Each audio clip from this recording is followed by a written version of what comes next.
So there's been quite a, you know, throughout these post-industrial, post-MTV times, there's been quite a big emphasis on looking people in the eyes. You have to look people in the eyes. Look at me when you're talking to me, or some such thing. And I think there's a misunderstanding about this because looking someone in the eyes literally means to confront them, actually, like a dog. So when a dog looks you in the eyes, or you stare too long into the eyes of a dog, that's confrontational. You're challenging the dog. You can, don't try this at home.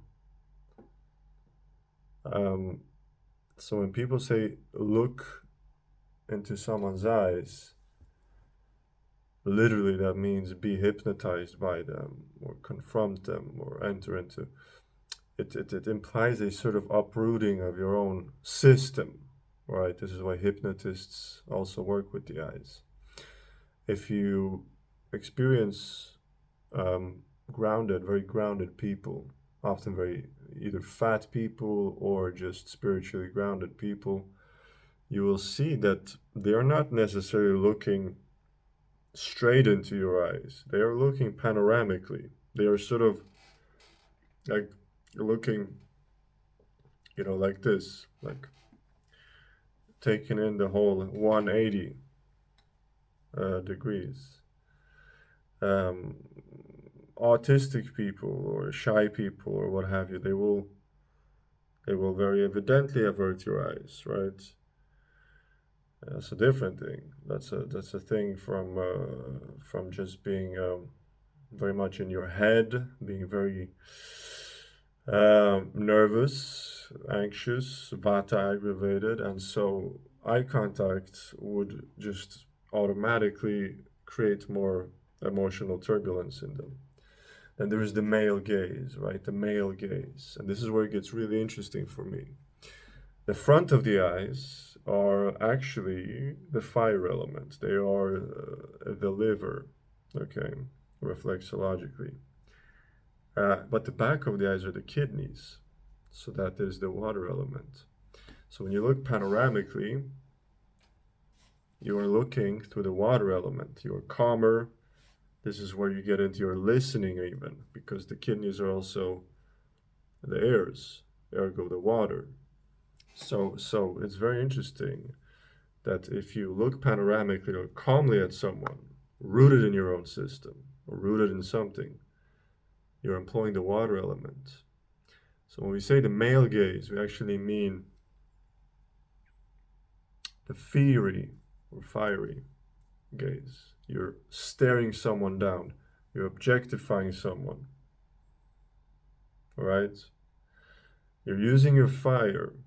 It's also very uprooting, so it's not very maybe sustainable to employ the male gaze all the time. This is why a lot of guys will, when they get focused, just automatically turn inwardly, turn panoramic gaze wise. You can see this. It's quite, again, this is not a metaphor. I love how this is not a metaphor. You also can observe women, how they are very rarely, or much more rarely than guys, employing the fiery gaze, meaning the front of their eyes, the liver, the staring down system. Women will look at you calmly, and this is why they also sort of perpetuate listening, because the back of the eyes is water, connects to water in the ears. It perpetuates, propagates, sort of it reinforces listening skills. Women are naturally more water. Women are grounded water. Guys are more fiery.